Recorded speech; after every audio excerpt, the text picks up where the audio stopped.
안녕하세요. 교정하는 쩌롱TV의 신철롱입니다. 오랜만에 인사드리게 되었네요. 오늘의 주제는 바로 매복치라는 것인데요. 단어가 좀 생소하시죠? 이 매복치라는 것은 치아가 잇몸을 뚫고 입안으로 나오지 못하고 잇몸 속, 심하면 잇몸 뼈 속에 치아가 묻혀있는 것을 얘기합니다. 이렇게 잇몸 속에 묻혀서 치아가 못 나오는 상황은 생각보다 굉장히 흔하게 볼 수 있는데요. 바로 현대인에서는 사랑니라고 부르는 이 치아가 대부분 제대로 입안에 나지 못하고 잇몸 속에 묻혀있는 경우가 많기 때문입니다. 그래서 어른들에서는 그 묻혀있는 사랑니를 이미 빼신 분들도 많이 계실 거예요. 그런데 오늘 제가 말씀드리려고 하는 부분은 이렇게 흔하게 볼 수 있는 사랑니의 매복에 대한 것은 아니기 때문에 사랑니를 제외한 다른 치아에서 치아가 잇몸 속에 묻혀서 못 나오는 그런 상황에 대한 설명을 드려보려고 합니다. 그럼 매복치에 대해서 한번 파헤쳐 보겠습니다. 다행히 사랑니를 제외한 다른 치아에서 치아가 매복되는 확률은 확연히 줄어들게 되는데요. 사랑니를 제외하면 주로 윗니, 송곳니가 가장 흔하게 매복이 되는 치아입니다.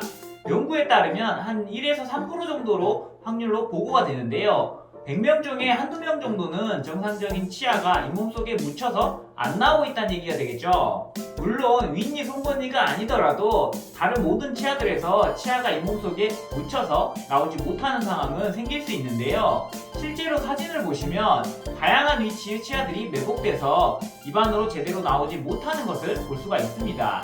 다만 비율상으로 보면 80에서 90%는 거의 이런 윗니, 송곳니가 묻혀있는 경우가 대부분일 정도로 더 흔하게 나타난다는 거죠. 그러면 이렇게 치아가 정상적으로 입안에 나오지 못하고 잇몸 속에 묻혀있게 되는 원인은 무엇일까요?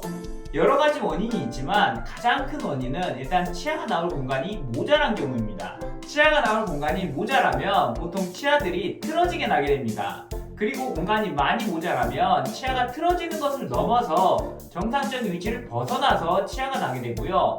이런 것을 우리가 흔히 덧니라고 부르죠. 이러한 덧니는 치아가 정상적인 위치에서 벗어나서 틀어지게 나더라도 일단은 치아가 어떻게든 입안에 나올 수 있는 상황은 만들어졌다는 겁니다. 반대로 상황이 좋지 않게 흘러간다면 치아가 나올 공간이 부족할 때 치아가 이렇게 아예 입안에 나오지 못하는 상황이 만들어질 수도 있습니다. 그래서 치아가 나올 공간이 많이 부족한 아이들에서는 앞꿈을 확장하여 용구치가 나올 공간을 만들어주는 것이 공간 부족으로 인해서 매복치가 되는 것을 막는 데 도움이 되겠죠. 확률적으로는 더 적지만 용구치가 나올 공간이 부족하지 않아도 매복치가 생기는 경우도 있습니다. 유치가 뼈와 유착되어 있다든지 아니면 용구치 자체가 뼈와 유착되어 입안에 나지 못하는 경우나 주변에 과잉치나 치아종 같은 다른 병소가 있는 등 치아가 나오는 것을 방해할 수 있는 요소들은 다양하게 나타날 수 있으니까요. 아예 원인불명으로 치아가 매복되는 경우도 있는데요.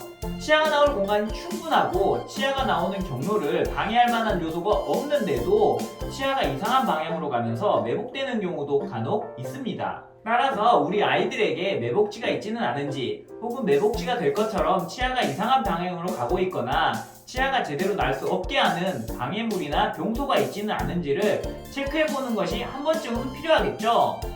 그렇다고 사실 매복치를 위해 특별한 검사가 더 필요하거나 하지는 않습니다. 그냥 정기적인 치과 검진 등에서 이런 기본적인 파노라마 방사선 사진 정도만 찍어보아도 이상이 있어 보이는 치아를 쉽게 발견할 수 있거든요. 뭐든지 항상 문제가 생기고 난 이후에 해결하기보다는 평소에 정기적인 검진 등으로 문제가 되기 전에 발견하는 것이 좋잖아요. 이렇게 오늘은 매복치란 어떤 것인지 또 매복치가 발생하는 원인은 무엇인지에 대해 알아보았는데요. 다음 영상에서는 이런 매복치를 교정적으로 어떻게 해결할 수 있는지 그 치료 방법에 대해서 알아보도록 하겠습니다. 지금까지 교정하는 쩌롱TV의 원장 신철홍이었습니다. 그럼 안녕!